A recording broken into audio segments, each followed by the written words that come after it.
My name is Dr. Kristin Rojas. I'm one of the breast surgeons at Maimonides. I originally come from a GYN background. As a lot of you may know, I trained at Brown as OBGYN and then crossed over into breast cancer surgery, where I am now at Maimonides. Most of my practice is breast cancer surgery, but I also run the sexual health after cancer program that we have called MUSIC, which is Menopause, Urogenital, Sexual Health, and Intimacy.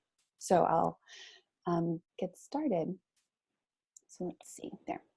So I'm originally a gynecologist. I don't have any financial disclosures relevant to this talk, but I'm always hustling a lot of the brands that I'll talk to you about for free samples for patients in our program. And we're not going to talk about COVID today. So you're going to have a quick break from the COVID talks. So today I hope to show you, emphasize the quality of life consequences with improved cancer outcomes, including sexual health issues in women, which is a huge problem that's often underaddressed. As gynecologists, we are positioned in a role where we can screen and treat these and other survivorship issues and make a huge impact in patients' lives. And so I'm going to also finish with some case-based strategies to kind of highlight some practical pearls and easy ways to implement addressing sexual health issues into your practice. Most of my talk is going to be focused around breast cancer care because it's one of the most common cancers we see women present with. Survivorship is the rest of their lives. Survival outcomes are great now for the most part. And so these women will continue to get GYN and primary care, and it's always going to be something in their medical history that needs to be taken into account when addressing these sexual health issues. So historically, as you can see here, radical mastectomy was the standard of care for a long time. These big disfiguring surgeries, removing the breast, the pec major, the pec minor, and oftentimes and all of the lymph nodes under the arm. And this often led to functional issues, whether it's like soreness or not just disfigurement, but lymphedema. Now, in breast surgery, we have amazing reconstruction abilities where we can hide incisions from mastectomy, do immediate reconstruction. Even with lumpectomies, we can hide scars and sometimes end up making the breast look even better than it did before. So surgically, we've come a really long way. One of the other reasons that survival has improved so much in the last 15, 20 years is the advent of adjuvant therapies. You guys can see me as I click through the slides, correct? If anything lags or anything, just let me know, okay? All good. All right, great. So in the late 1990s, we discovered the HER2 receptor and started not only catering adjuvant therapies to estrogen blockade, like with tamoxifen that we started using in the 80s, which was originally a morning after pill, by the way, but obviously wasn't that effective. Actually ended up stimulating fertility for some patients. So then we had trastuzumab, which I'm sure you guys all learned about in med school and sometimes hear about, also known as Herceptin, which targets HER2, modern chemotherapy. And alongside these adjuvant therapies, we also improved surgical techniques to be less invasive, less morbid, like sentinel lymph node biopsy. So the background of a lot of what I'll talk about, just to quickly review, has to do with breast cancers having different hormone receptors. You guys probably already know this, but just to review, breast cancer cells can have an estrogen receptor and a progesterone receptor. So when we say hormone receptor positive breast cancer, that's what we're talking about. Triple negative means estrogen receptor, progesterone receptor, and HER2 negative. And then HER2 positive, regardless of the hormone receptors, is when the cell has a HER2 receptor, and that's a target for a lot of our treatments. So treatment of breast cancer is very complicated. So this slide is here just to show you that these patients will be undergoing treatment for a long time. So once we get them through surgery, radiation, they're in chemo, 5 years, adjuvant therapy if they're of endocrine therapy if they're hormone receptor positive, and a year of Herceptin. And so sometimes we're giving patients 5 years. More recent data shows that maybe we should be giving patients a lot, 10 years. And so these patients, even once they're out of the woods with regards to treatment, not only are they always thinking about their breast cancer or other cancer diagnosis, but they may still be on these medications that have significant side effects. So with improved survival for all types of cancer, not just breast cancer, women, we've become more tolerant of the collateral damage involved with treating cancer because cancer's scary. And so that includes lymphedema, disfigurement, psychological sequelae, the fear and anxiety related with the diagnosis, tolerance of sexual side effects, which for a lot of women we never talk about and really affects their intimate relationships and their support system, disfigurement, quality of life effects as well. And so to kind of highlight some of the ways that I address these sexual health issues, I'm going to go through a couple of cases, and a lot of these apply to not just women with a history of breast cancer, but any type of cancer. And so as we go through, I'll try to highlight kind of which aspects are things to keep in mind. So these are some case thumbnails of patients I've seen in our Music Sex After Cancer program. The program meets like a regular office visit twice a month, the first and third Friday of the month. It's like a normal doctor's visit, except I've been able to bill for time for new patient visits. So new patient visits are an hour. And this is one of the biggest problems with addressing sexual health in women after cancer is the time required to address all the complicated issues. As gynecologists, I think that even with time constraints, there are a couple of pearls that you can take from this talk that could make a big impact without having to make an hour-long visit and just talk about libido with a patient with a complex cancer history. So I really think that I've kind of broken this into bite-sized pieces in ways that you guys can implement some of these into your practice, even without referring to the music program, or if you're in a place that doesn't have a sexual health after cancer program. So the first case that we're going to talk about is a patient who I've seen in the music program, but I've also seen in my regular breast program. I'll have patients referred for a significant family history of breast cancer, and they've been told that they can't use hormones or they're menopausal, and it comes with all of these fears and issues related to how best to manage those symptoms.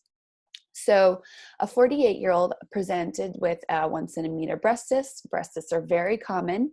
A simple breast cyst, they don't increase your risk of cancer and they don't turn into cancer, which I feel like is something I say 100 times a day in the breast program. She's also experiencing hot flashes that keep her up at night, mood changes, and painful sex. So she doesn't have a significant past medical history, but she does have a mother diagnosed with premenopausal breast cancer at 45, and her mom's sister also had breast cancer around the age of menopause. She has a normal breast exam. And as her gynecologist, you can probably think that her family history is significant and hopefully refer her for genetic testing or at least talk to her about it. So I'm sure all of you guys know this, but I wanted to include it to make sure the residents had this resource. But the NCCN has a app for your phone, and you can design your library and what kind of guidelines you want to automatically pop up in your app. The breast and ovarian cancer syndrome genetic testing guidelines change every couple of years, and sometimes I even need to look it up. And so having this handy on your phone when you're seeing patients in your busy clinic can be really helpful. And then you can kind of plug patients in to genetic counseling or at least high-risk screening. So this patient was negative for pathogenic mutations. So she does not have a BRCA1, BRCA2, or other high-risk mutation. We use something called the Tyrer-Cuzick calculator, which is available online to calculate lifetime risk of breast cancer in women who may or may not have a BRCA mutation. So women with a significant family history, who've had prior biopsies, or other high-risk factors like atypical biopsies, history of mantle radiation for Hodgkin's lymphoma. So the reason we do this is because if they're greater than lifetime risk of breast cancer is greater than 20%, we offer them the option to be plugged into our high-risk screening program. So even though women may not have breast cancer, they are living with this fear of their family member that they've seen be diagnosed. And now we're plugging them into a screening program where every 6 months, they're being reminded that they're at risk for breast cancer. So even if they don't have an actual cancer diagnosis, they're confronted with the possibility of that every 6 months. So women younger than 30, we plug them in for an MRI every year, and then we add mammogram after that. And I included this, you guys would have it on your PDF, but it's kind of outside the scope of this talk. But what other interventions can we do for these women that are high risk? Lifestyle modifications. Obesity is a big deal and does increase your risk of breast cancer. Also, poorly controlled diabetes can make your breast cancer more aggressive. So we can also give these patients, even if they don't have a history of cancer, we can give them a selective estrogen receptor modulator or an aromatase inhibitor to decrease the risk of cancer. And it decreases the risk by about 50%. So this figure on the right here is a figure of the estrogen receptor, which is actually in the nucleus. Tamoxifen binds to the estrogen receptor and deactivates it, kind of. Aromatase inhibitors work differently. They work in the peripheral tissues. There's also aromatase in the ovary. But aromatase converts androstenedione to testosterone, androstenedione to estrone. And so by inhibiting aromatase, you're inhibiting circulating estrogen. So one mechanism is working right at the breast cancer cell, which can also affect other cells that have the estrogen receptor, and the other is by limiting the amount of circulating estrogen. So with SERMs, we have the risk of DVT-PE. With tamoxifen, there is an increased risk of endometrial cancer, but this is, in my opinion, is blown out of proportion. We don't see this risk in premenopausal women. We only see this risk in postmenopausal women, and even though it says 2 to 3 times higher, the actual risk increase is small. There may be an increased risk of uterine sarcoma. I saw this on the CREOG a couple years ago. So tamoxifen, think of sarcoma. And then endometrial polyp risk is increased in both pre and postmenopausal women, but that's not an indication to do an annual pelvic ultrasound, or certainly not an endometrial biopsy in these women if they are not symptomatic. Postmenopausal women can be placed on an aromatase inhibitor, which decreases the amount of circulating estrogen. And I tell patients this is basically putting them into like a super menopause, exacerbating their symptoms. Even if they've already gone through menopause, it can kind of bring them back and they can be feeling all those symptoms again. So can you give her hormone replacement therapy? This question comes up all the time. And it's really all based on the biggest randomized study looking at this that came out, that was done in the 90s, that came out in the early 2000s. So the impetus for this study was, number one, until that time, not a lot of studies had been done on women or minorities. And so the Women's Health Initiative, that was kind of in the background of its development. People, investigators, scientists, doctors thought that parity and reproductive risk factors were related to breast cancer. And this was first seen when, I believe it was Dr. Fromini noticed that nuns had a higher than average risk of breast cancer. And so usually most nuns are nulliparous. And so that kind of started this whole idea that breast cancer risk may be tied to endogenous hormones. And this was then thought to also be related to exogenous hormones, which puts us in this whole movie of having big challenges when trying to address a lot of these side effects. So hormone replacement therapy was thought to maybe be cardioprotective because in the 80s and 90s, they found that some women who were on hormones had a lower risk of MI. The Nurses Health Study found that CEE, which is conjugated equine estrogen containing hormone replacement therapy, increased the risk of breast cancer in postmenopausal women, but only with prolonged use. So the WHI study sought to look at the effect of hormone replacement therapy on this global health index, so the main outcome measure of the WHI wasn't even to look at breast cancer risk, but the investigators were trying to find if we put all women on hormones, would they have lower cardiovascular morbidity, et cetera, along with other elements of this global health index. The problem was they took women who had been in menopause for more than 10 years and placed them on this study. So if you've had prolonged estrogen deprivation and then you give them estrogen back or estrogen and progesterone, you're going to increase their risk of stroke, DVT, PE, and cardiovascular issues. What we know now is probably if you maintain a patient on a baseline estrogen that actually probably does decrease their cardiovascular morbidity, but having a patient be estrogen deprived for many years and then giving them estrogen may not have the same effect and probably has the opposite effect. So this study, if you actually look at the data, contrary to what the media blew up, was that estrogen alone did not increase the risk of breast cancer. The risk of breast cancer was actually lower, although it was not statistically significant when the results came out. But why do we even care about those breast cancer risks that came out? Well, the study was stopped for futility and not harm. So what they found was giving hormones wasn't doing what they hoped it would do, and wasn't decreasing the cardiovascular morbidity.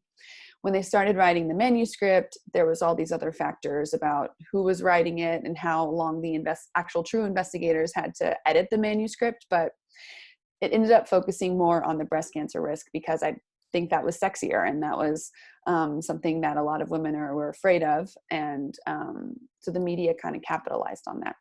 What they focused on was that the risk of women who received both estrogen and progesterone, which here is I call MPA, medroxyprogesterone acetate, had an maybe increased risk, but it was not statistically significantly different. And that's a huge deal.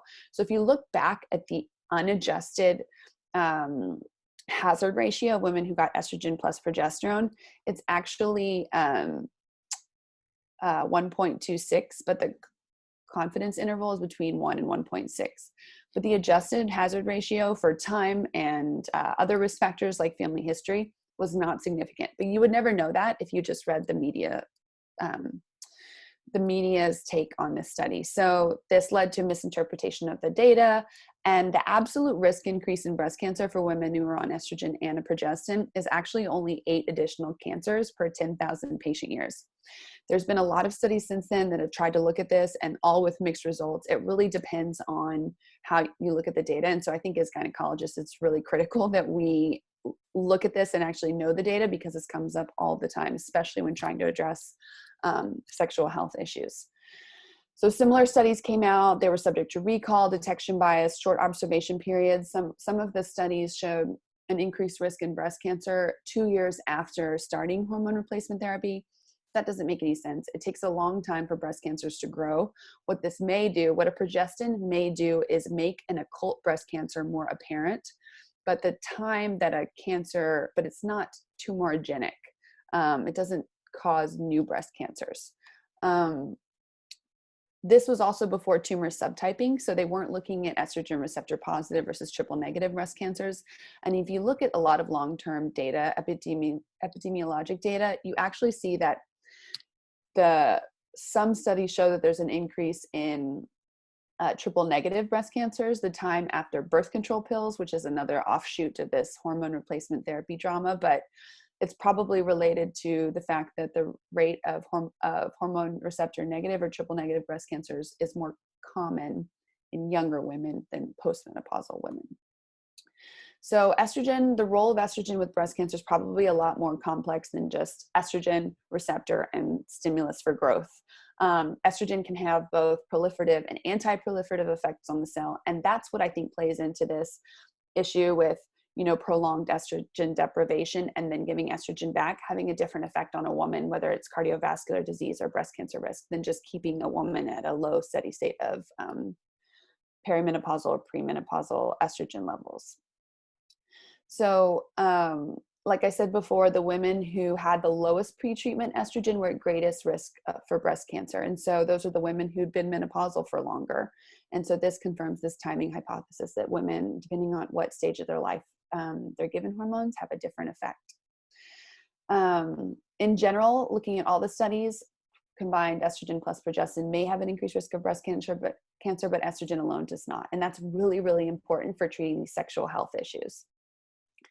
So more recently at the San Antonio Breast Cancer Conference, these updated WHI data show that estrogen actually decreases the risk of breast cancer, and this was statistically significant. Women on estrogen alone had lower disease-specific death of those that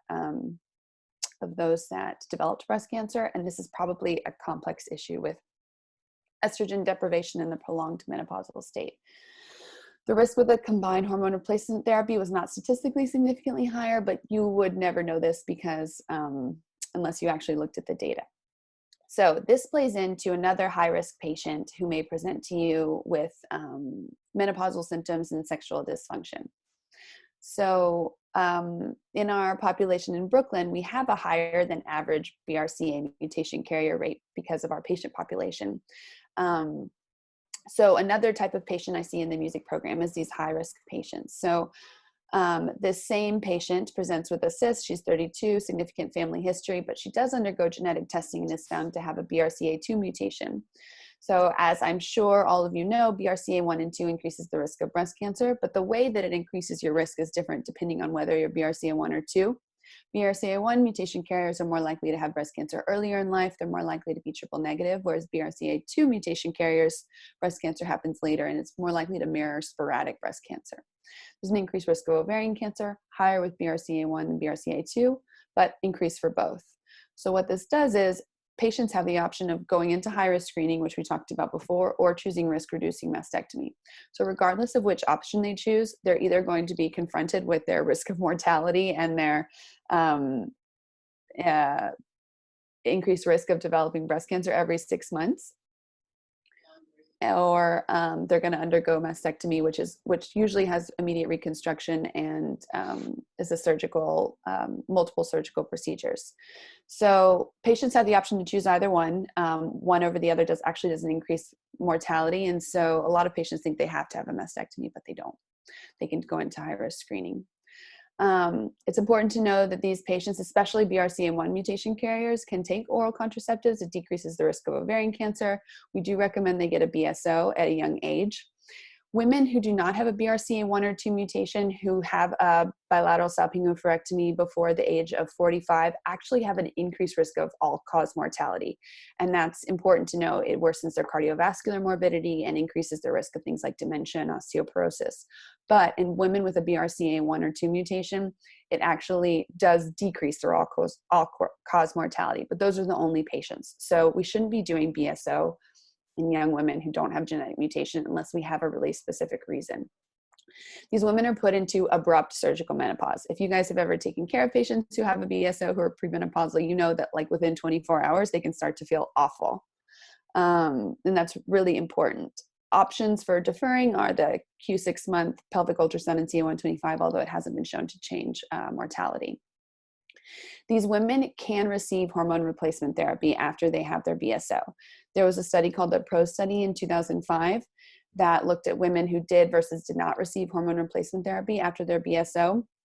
These women, their breast cancer risk, even if they haven't had a mastectomy, their risk is entirely driven by their mutation, not by their exposures. So women who do versus do not receive hormone replacement therapy after their premenopausal bilateral salpingoophorectomy do not have a significantly different risk of breast cancer. And that's really important. They don't have to have a mastectomy, even the ones that are having high-risk screening, which when I first learned about this is kind of hard to believe, but it's true.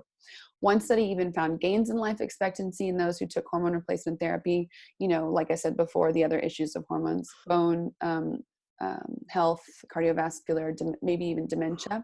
For women who are still hormone replacement averse, you know, venlafaxine and paroxetine are also options for hot flash management. BRCA1 mutation carriers, we know that those patients should be getting hormone replacement therapy after BSO, especially because, as I'm sure you guys have seen, NCCN has said that these patients should have a BSO by 35, but for BRCA2 mutation carriers, you can defer until 45 now. So those women who are getting a BSO very young definitely should be offered and even recommended hormone replacement therapy. And this actually came up a lot when I took my oral boards this year. So it's important to know the data. So we've talked about women who have an increased risk, whether it's with or without a BRCA mutation. And the moral of the story is that hormones are not contraindicated. I mean, every patient should be appropriately counseled, but oftentimes hormones can be really helpful. I haven't even gotten into the vaginal estrogen part yet, but this is talking about specifically systemic hormone replacement therapy. So if estrogen alone, it can be potentially beneficial for a premenopausal woman who's undergone a BSO for BRCA mutation, then vaginal estrogen is definitely safe. So a lot of the women that I treat in the music program are premenopausal, whether it's premenopausal breast cancer, squamous cell carcinoma of the cervix, who are referred after THBSO plus or minus radiation, or young women who are diagnosed with colorectal cancer and have a partial colectomy plus or minus pelvic radiation. So these, what I'm going to tell you now, applies to all cancer survivors. So chemotherapy even if we're not talking about breast cancer and the effects of aromatase inhibitors and tamoxifen, chemotherapy, even in perimenopausal women, can cause a worsening of menopausal symptoms. When it's given to women who are premenopausal, it can cause premature ovarian failure, like their ovaries may not bounce back all the way, or they may not be the same. Women experience hot flashes, vaginal dryness, mood changes, weight gain. Some women, especially in breast cancer cases, will give them ovarian suppression before chemotherapy, which is basically putting them into medical menopause before we start to give them chemo. So they're miserable outside of just dealing with their cancer diagnosis.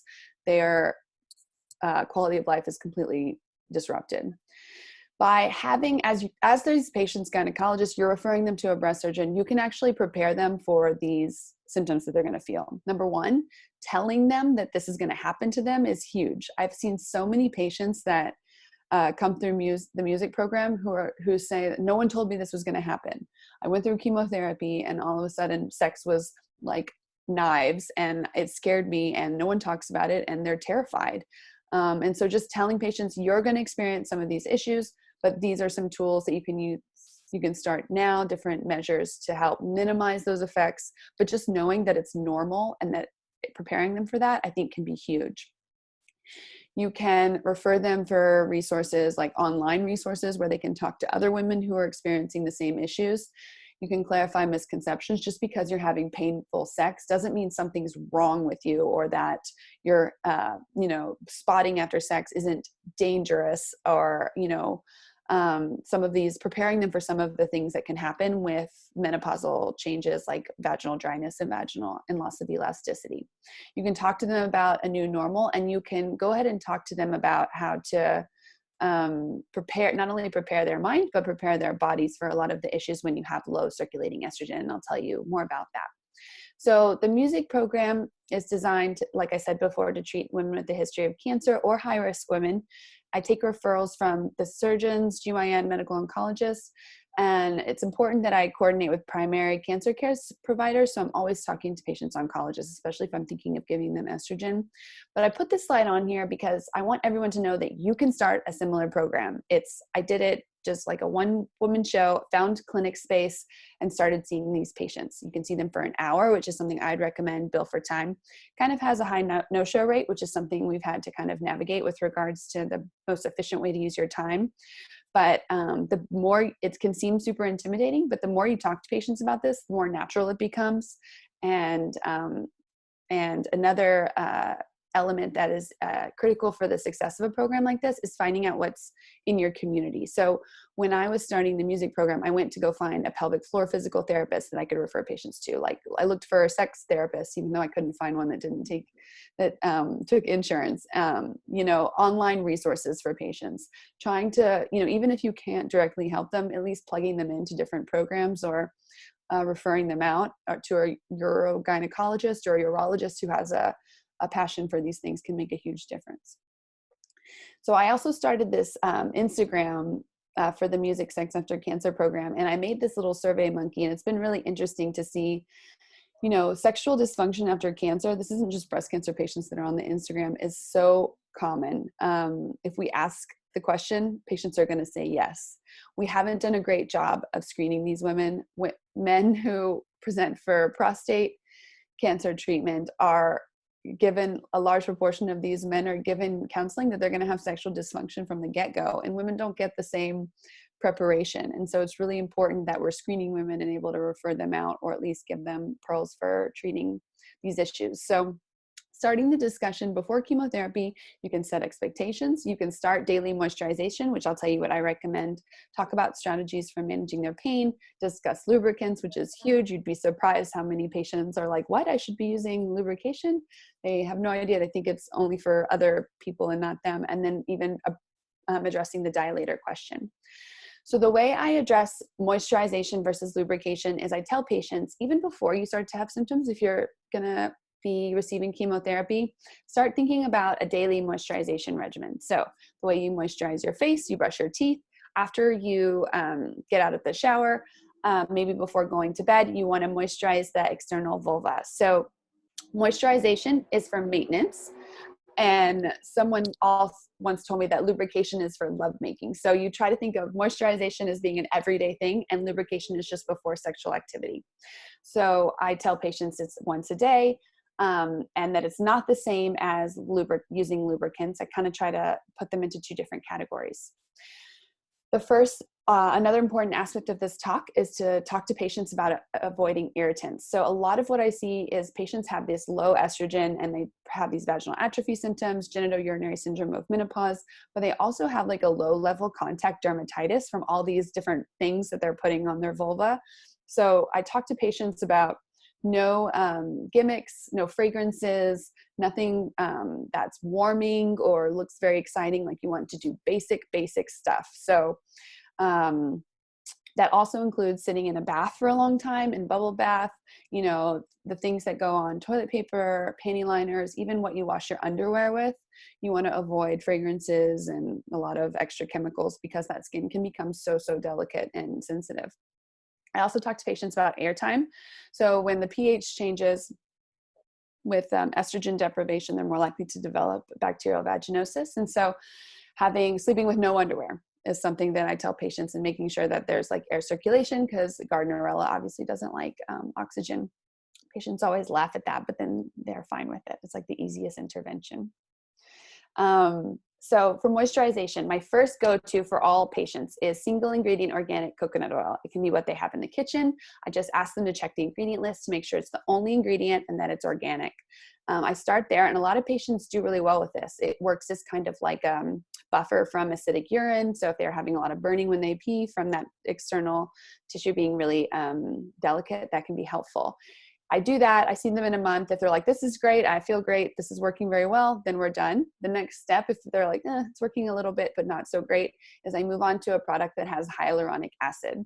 So hyaluronic acid pulls moisture from the environment and holds it on the skin. It's in a lot of face creams. It's a great ingredient for the vulva as well. So some things that have that are Hyalogyne, which is available online, and then Reverie by Bonafide is online, but it's a little bit more expensive, and those are available in little suppositories. Replens is okay. Like we've always just said, use Replens, but Replens has kind of a funny film, and not everyone, you know, I actually prefer to go with something that has hyaluronic acid. I think it works better. I tell patients no douching, you know, water alone, no soap, you know, and now if you look in the pharmacy, these products are described as like feminine washes. So they don't even say that word douche on them anymore. So patients actually think that that's normal. So you just have to be really clear. You don't want them doing that, because that can completely disrupt the pH. Replens is safe with condoms, but the coconut oil, there's also a study on olive oil, vitamin E capsules, those are not. So it's important for your young patients who may get accidentally pregnant that you tell them that those don't work with condoms. Moisturization, I try all of these things first and then consider vaginal estrogen, but that would be something that I talk to their doctor about, their oncologist, but I do give patients with a history of breast cancer vaginal estrogen if nothing else works. Vaginal estrogen can decrease their recurrent UTIs and improves their painful intercourse. And another option is also vaginal DHEA or vaginal testosterone, which I'll tell you more about. So you can also use suppositories, which are vitamin E and hyaluronic acid and estrogen suppositories. Keep in mind that patients who oftentimes have been on like an aromatase inhibitor for a long time, it's not just vaginal dryness, but the architecture is like completely remodeled. So using an applicator to place a suppository may not be an option for them. That may be something that is really scary, and you should start with something that's external. Just draw them a picture, applying it to the external vulva, and show them exactly where to put it and how much. You know, with the coconut oil, I tell patients that it's solid at room temperature, and you just rub it between your fingers like this and apply it to the external vulva, and kind of like the posterior fourchette area. But yeah, so just be wary, like just be careful, you know, giving patients something with an applicator. That could be something that's really intimidating for them, and they're probably not going to use it if there's someone who's been having a lot of dyspareunia. So ACOG came out with a statement saying that if you go through all of the other options in women with an estrogen receptor positive breast cancer, you can consider vaginal estrogen. Non-hormonal approaches are first line, but vaginal estrogen is the best treatment. It's better than anything else I already told you about. And the other thing to consider is transderm. Sorry, I think this ended up in the wrong slide. But when thinking of estrogen in general, transdermal hormone replacement therapy skips first pass metabolism and has a lower rate of VTE. When you're giving vaginal estrogen, you don't need to, I mean, I counsel patients, do you have a family history of venous thromboembolism? And I always talk to them about that option, that possibility, and document that we've talked about it. But vaginal estrogen, there's probably a little bit of absorption in the beginning that decreases after the mucosa improves. So I talk to patients about that, but I'm not really worried about someone on vaginal estrogen having a VTE. Vaginal estrogen is more effective than polycarbophil moisturizers like Replens. Some of it is absorbed, but it's hard to say exactly how much, because one of the issues we've had with studying this is that like immunoassays and radio immunoassays have a lot of cross-reactivity with other steroid hormones. So if you're trying to measure changes in estradiol after using vaginal estrogen, it's oftentimes overestimating it. And so I just counsel patients that there's probably a little bit of absorption in the beginning, but then it goes down after time as the mucosa becomes less atrophic. There's no data showing that vaginal estrogen increases the risk of breast cancer, that increases the risk of recurrence, or in women with an increased risk of breast cancer, and it's endorsed by ACOG. So if you try all of these other hormonal approaches, document that, talk to patients about hormone replacement therapy, vaginal estrogen. Remember to counsel them about the black box that they're going to see on their estrase tube, and explain to them that that's systemic, the risk related to a systemic estrogen. And then also don't start a breast cancer patient on vaginal estrogen without touching base with their oncologist. They're going to be really annoyed. Even me being the breast cancer surgeon and the gynecologist, it comes with a discussion. They prefer if you touch base with them. So the other issues that I talk to patients about, you don't want to forget about STDs, like herpes can cause a lot of pain. You want to make sure if they're having deep pelvic pain that they don't have PID. Even in postmenopausal women, you want to make sure that you're screening them for the normal things that we always screen patients for: pelvic pain and vulvovaginitis. You want to talk to them about changing how they address sexual activity. So whereas a younger woman can just jump right into sex and it's like, the movies and there's no like warm up required, I kind of phrase that they're going to have to kind of think about how they approach sexual activity differently, and that there's going to need to be a warm up, foreplay. And I tell patients all the time that women are like crock pots and men are like microwaves, and they seem to get it better when I say that. But topical lidocaine is another option that's talked about in the literature, but I would reserve topical lidocaine after you address the big issues with atrophy, dryness, and any other issues. Like I've picked up lichen sclerosis a couple times in the music program. So just ruling out all those other things, especially something that could be treated with topical steroid. Then if there's like residual pain at maybe at one spot, the posterior fourchette, like I have a cervical cancer patient who has one area that is like a little bit of scar tissue that's painful during sex. And so we've treated all the other atrophy, but she just puts lidocaine to that area 15 minutes before activity and then washes it off. And then she, for specific point pain, it can be really helpful. Other more aggressive treatments are for vestibulodynia, like a vestibulectomy, but I would try everything else first. And then don't forget, you can always refer to your urogynecologist or FMPRS specialist as well. I do just caution about trying to fix all of these vaginal atrophy issues with like a surgical cure, just because the diameter or the length of the introitus has changed. A lot of times you can get that back with vaginal estrogen and dilators. And when a woman is on an aromatase inhibitor and the circulating estrogen is really low, the tissue probably doesn't heal the same as a premenopausal woman's vulva and vagina would. And so it's just really important to not jump to that first. There are obviously going to be patients that may benefit from certain procedures, but I would save that as an absolute last resort. So topical lidocaine, as I said before, can help decrease pain with penetration, especially if it's a single point tenderness. It's important to tell your patients that it will affect their partner. So if their partner's not wearing a condom, it could potentially cause numbness. So you want to put it on, wait 10, 15 minutes, and then wash it off. You can even get this over the counter at Amazon, but this is a 4% gel. I typically prescribe the 2% gel to apply to external vulva or prior to intercourse or with dilator use. So speaking of dilators, patients are always afraid of dilators. When I start talking about them, they're like, no, it's very intimidating, especially if you're a patient that's been having like 5 years of painful, excruciating dyspareunia. They don't even want to look at a dilator. And so I will explain to them that they come in different sizes. They don't all need to be the rigid, hard plastic. And the way I counsel patients about using dilators is, first of all, if they're sexually active and they're still having sex, they don't need a dilator because they're maintaining the caliber of the vagina without a dilator. But a patient who's maybe been postmenopausal for a long time, who isn't having sex and their vaginal architecture is completely changed, this could be a really helpful tool. So I tell them at least 3 times a week, you want to be somewhere where you're not, it's quiet, there's no like kids running around, minimal distractions. And then the first time you use a dilator, you may just kind of set the dilator. First of all, you want to use lots of silicone-based lube, and you may just set the dilator kind of at the introitus. You don't have to actually put it inside. But a lot of times just having something sit there can elicit like a pelvic floor spasm, muscle spasm, and can cause a lot of pain. So it's important to just have it be there, have the patient understand that, kind of take deep breath, relax, and leave it there for 10 minutes. And that's all they're going to do that day. And then I talk to patients about, every time you do it, twist a little bit. If you feel like you run into a wall, try twisting with a lot of lubricant and just go a little by little, centimeter by centimeter. You don't need to go all the way in. I tell patients that they're going to have a little bit of spotting, like brownish colored discharge. That's fine, but heavy bleeding, you have to call me. And then you can start at the smallest size, which is really just to train your brain that it's okay to even have something there, and then work your way up.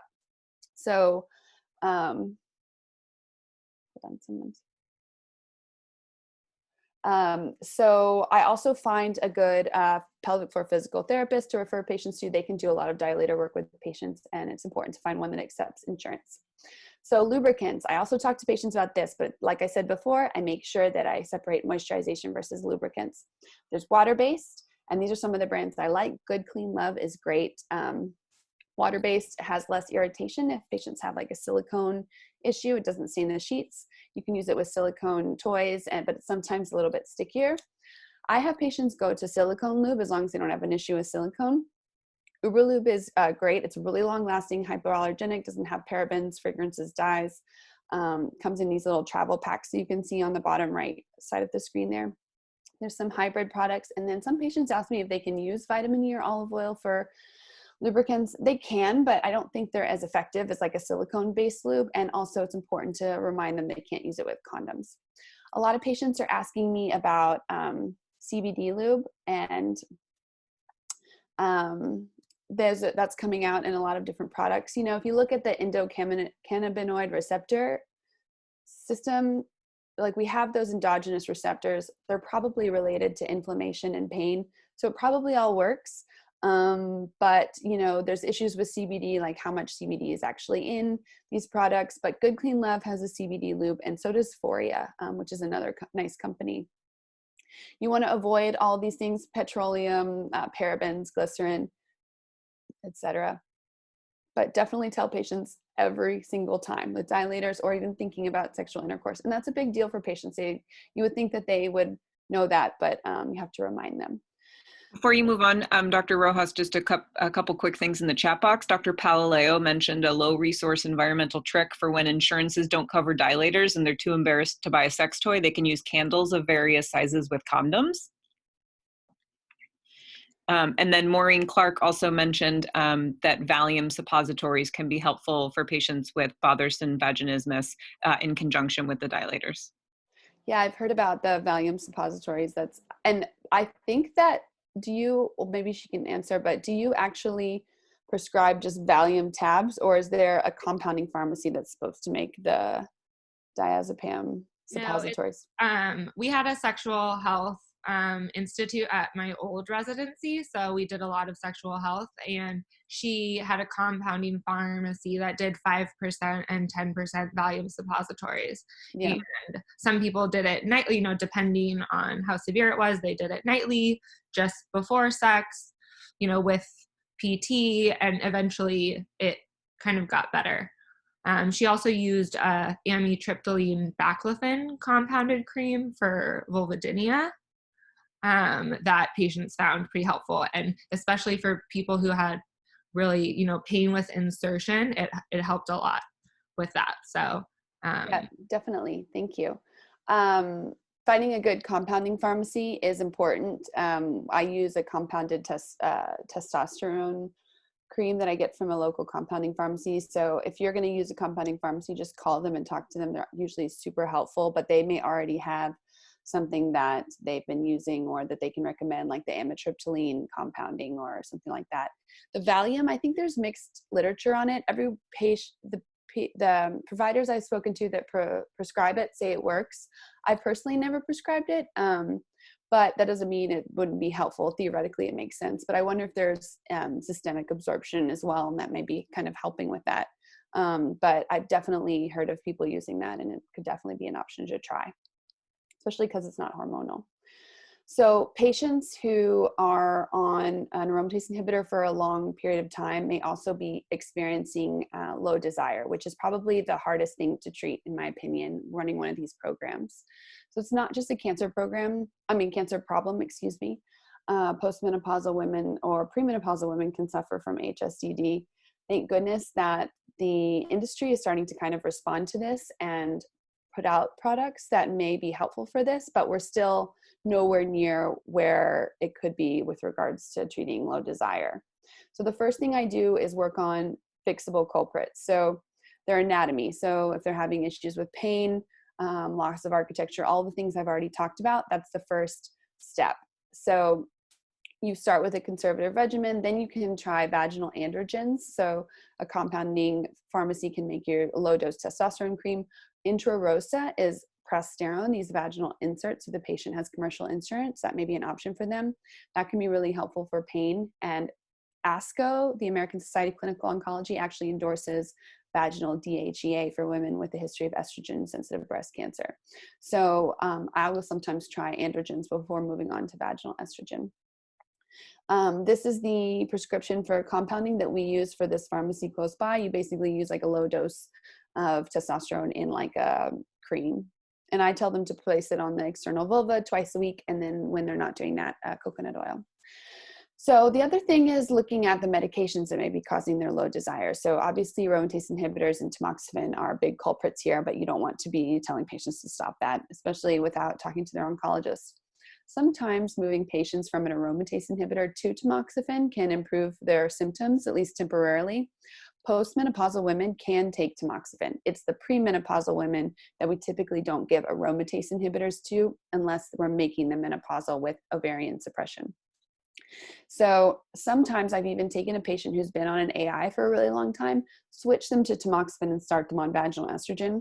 If you think about it, tamoxifen, because it's a SERM, it's not affecting the amount of circulating estrogen a patient has, but I think of it as like a shield protecting their breast from any potential absorption. So oncologists sometimes are comfortable with switching a patient from an AI to tamoxifen, at least for a year, while you can start them on a dilator vaginal estrogen regimen and try to get the caliber and the width of their vagina back to where they can be functional again.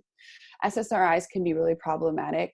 They can cause anorgasmia, which can be really distressing for patients. If they're on an SSRI and their symptoms kind of coincide with starting that, I'll talk to their psychologist or psychiatrist about switching them to bupropion, which doesn't have sexual side effects.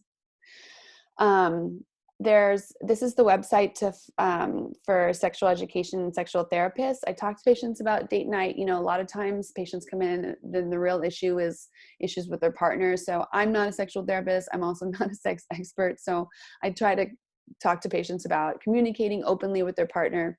If they're having issues in the bedroom, to not bring those issues up when you're in the bedroom, to bring the issues up in like a non-threatening time outside of the bedroom. But communication is key.